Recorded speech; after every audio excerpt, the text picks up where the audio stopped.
how are things, people out there in the YouTube universe? I'm wanting to make this clip about whatever you want to call it, this recording all about the English language. So, the semantics that we use, right? So, to convey our own meaning and these kinds of things, right? So, this is all freestyle. This is basically a topic that I want to address because I feel there's a lacking in our ability to express ourselves using the English language. And if looking back through history to other languages, say the ancient, the ones are barely even readable. Some you could call elven, perhaps, the ones that are indecipherable, hieroglyphs, these kinds of things that use more symbology that has a lot of meaning within one little image. Then these kinds of things are very important, I think, in the way we teach children and whatnot to come up being able to visualize what they want to create and this sort of thing. And that's why English is, I think, is kind of, it's a double-edged thing, right? So there's the ability to use it to order a lot of good things, to put a lot of things into order, right? Say like writing an interesting book, a novel, which can be very creative, imaginative, a beautiful thing of itself, right? Being able to describe details, of intricate things and beautiful things, people, experiences, verbage, right? Verbs, as everything is actually moving, right? So the idea of a noun, of something actually existing just as one single thing, is actually not existent. It's not true. And to have one thing be, to think that one thing is separate or only single is actually incorrect and wrong. And basically, a lot of the conceptions of the Western world, viewing things as separate and whatnot, is it should be changed, actually. And that's why I like to get into nature, and you can see all the unity within the colors, especially the green color. Color green is the color that converts light, right? And light is basically the only thing that allows things to live, right? Without light, without the hyperspace um, activity, there's no existence. There's no thing, right? There is no body. There is no action, etc. So, and I wanted to address also things like hyperspace. So I've read a book. It's called Hyperspace. It's by Stuart Swirlow. I think it's a very old book. I actually gave it away. I like to share books, after I read them and partake the knowledge. I don't like to hoard all my things. I think sharing is actually a really good quality or a thing to do, right? To be a sharing person, even if it's little, parts of wisdom, and things like books and articles, things that can really enrich someone else's life, right? So the whole thing of hyperspace, right? So hyperspace is basically, it's the symbols that work through, you could say, even stars originally, stars that supposedly were the seeders of all the plant life, and obviously the small forms of eggs and stuff like that within various waters, as long as the conditions were right? So, and this is the kind of language that I'm trying to express that's important to kind of like maintain, and I think people in the practice of Reiki use these kind of magic visualizations of color and things like that. I want to get into, trying more of that because I think it's really, really empowering to be able to visualize colors within yourself, transforming, expanding, especially expanding, and that's what's lacking also in teaching kids, because we start with teaching children, 1 + 1 = 2, 1 × 1 = 1. That's a lot of nonsense, really. It's the laws of nature work more on expansive laws of spirals and curves, right? So the whole thing about the tree of life, or and things like the flower of life, especially the flower of life, showing the oval form that energy travels, via, is very important to really remember, and so we can visualize the energy traveling through our own bodies when we do any ritual, any grounding, visualization, etc. Right? And especially when you're trying to incorporate new, foliage and new types of, say, greens in your life, because I think it's very important, no matter what race you are, that we do use various greens. Certain ones are more apropos, more appropriate to use than others.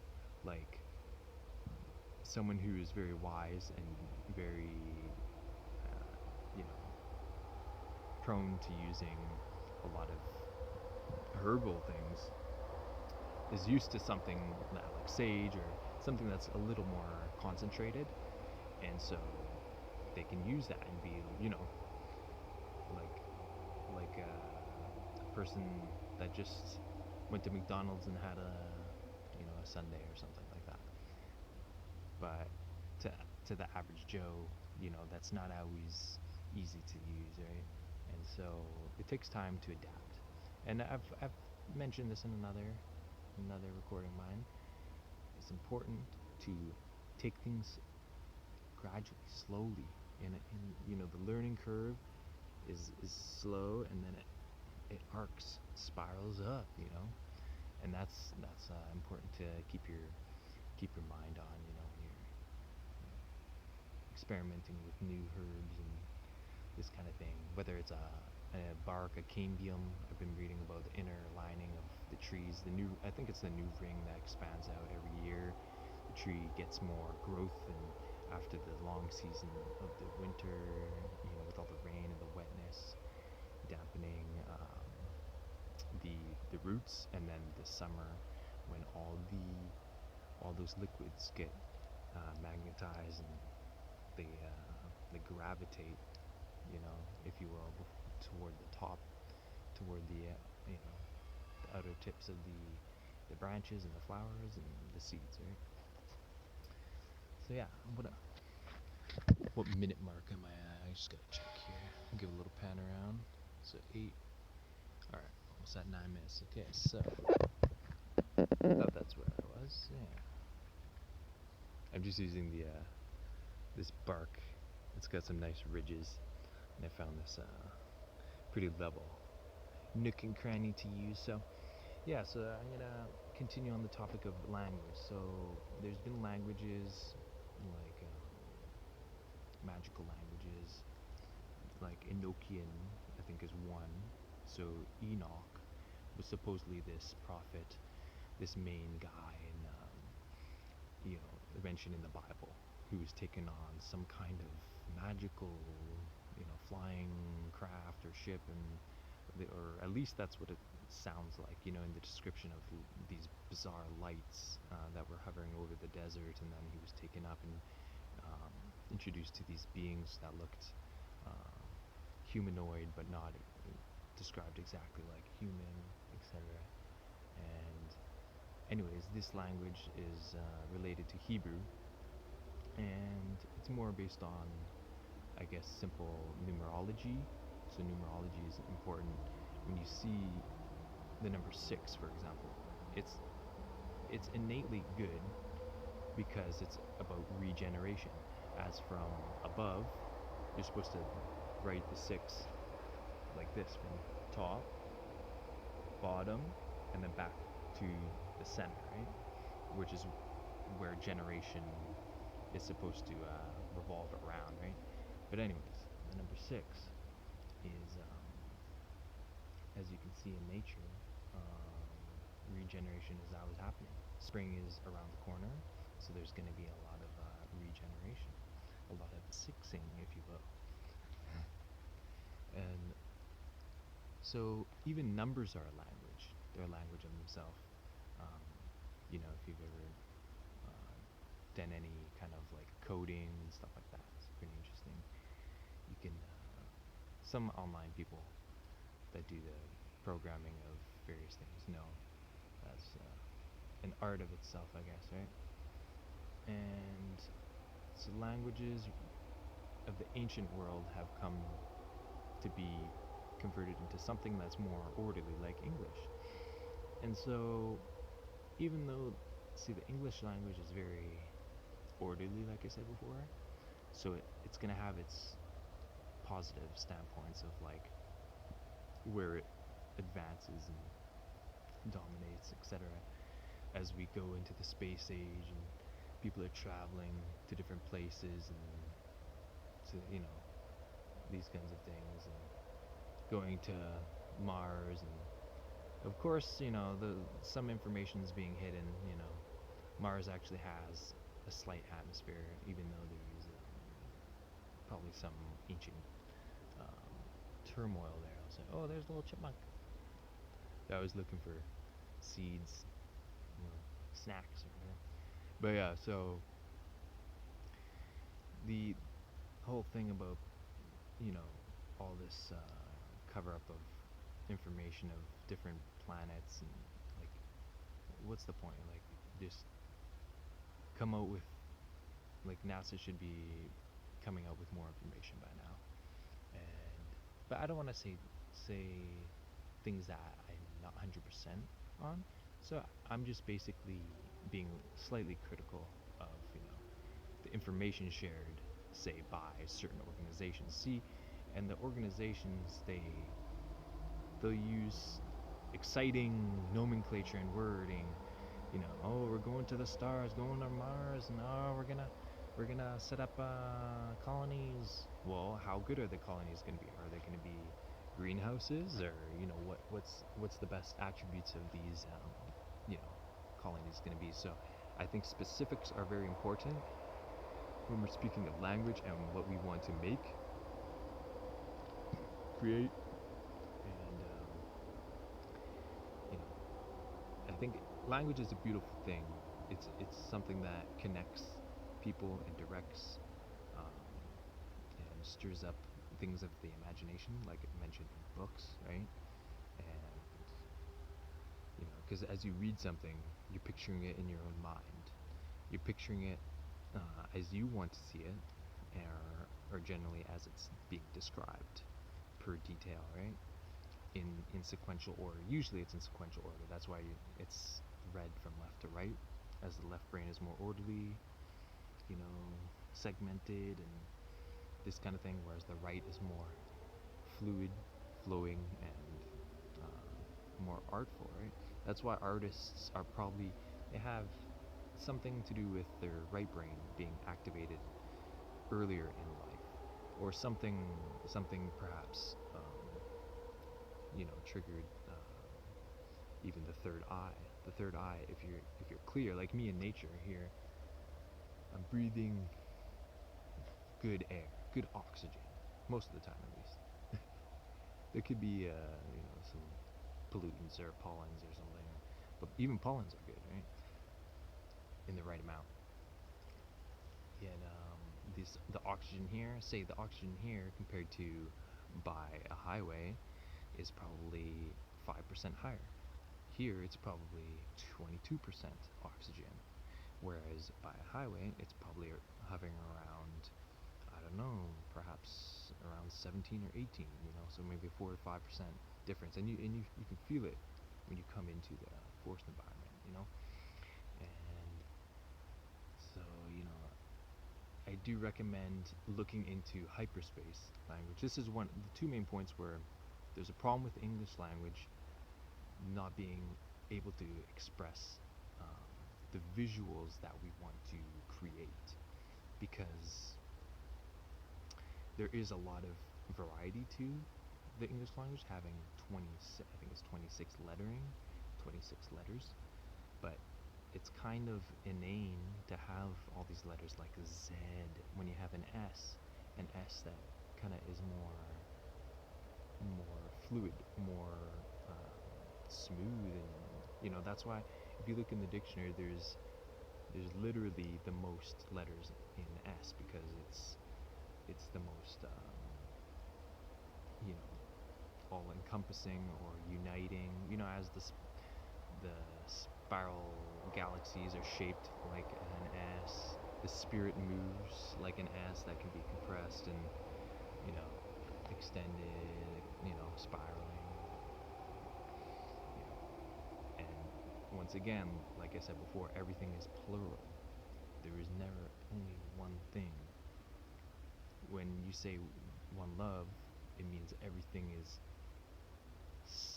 partially connected, or in through the love field, which is basically green, and as love works its way, right, as you move through life, and you learn all the lessons, how to do things in a better way, a more wise way, etc. Then that's you learning love, right? And the plurality of things, and how things kind of have to move and jive and thrive together, and have to do the dance of life, right? So I think I'm at, let's see,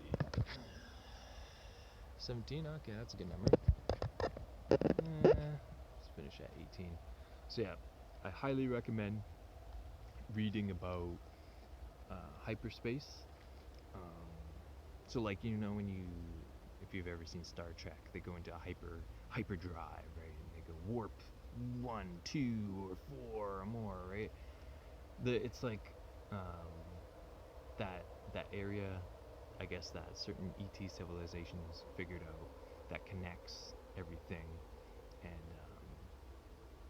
it's like and it has a lot of symbology. So it could be a tetrahedron, or it could be like a number 1 that's kind of like jagged at the end, so it's kind of like a lightning bolt, right?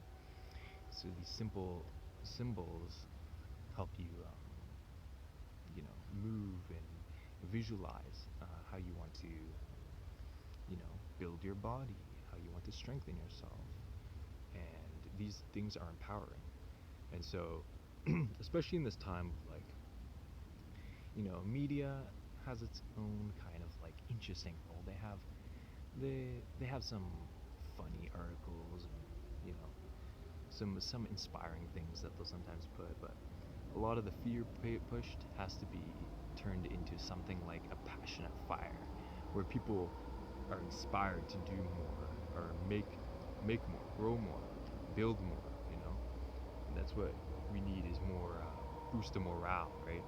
And that happens naturally as we're coming to the solar maximum, right? And we're on the upswing now. We're on the increase, on the rise, right? Just like the rise, and coming of spring now. And then summer is the summation of all the seeding, right? All the flowering and seeding, and the sharing of the pollens, the nectars, all the bounty of the of the season of the solstice, right? Summer solstice. So once again, hyperspace. I don't know everything about it. I don't claim to be a master, but I think there's a lot to it. A lot of people that work in different magical orders and rites and stuff like that, the Hermetic Order, the Golden Dawn, they probably used all sorts of these Enochian symbols, and to do chants too. They do chants and use certain intonations to empower sexual energy, to empower your own strength, and your own vibes too, just naturally, in these kinds of things. So I think to wrap it up here, that's at the 20-minute mark. So just give you a little view of what I see here. Beautiful greenery. Even the ferns look beautiful. Look at them. I like when it's windy and you can see the branches swinging in the wind. I think that's the most beautiful. But anyways, get into nature and enjoy yourself. Peace out.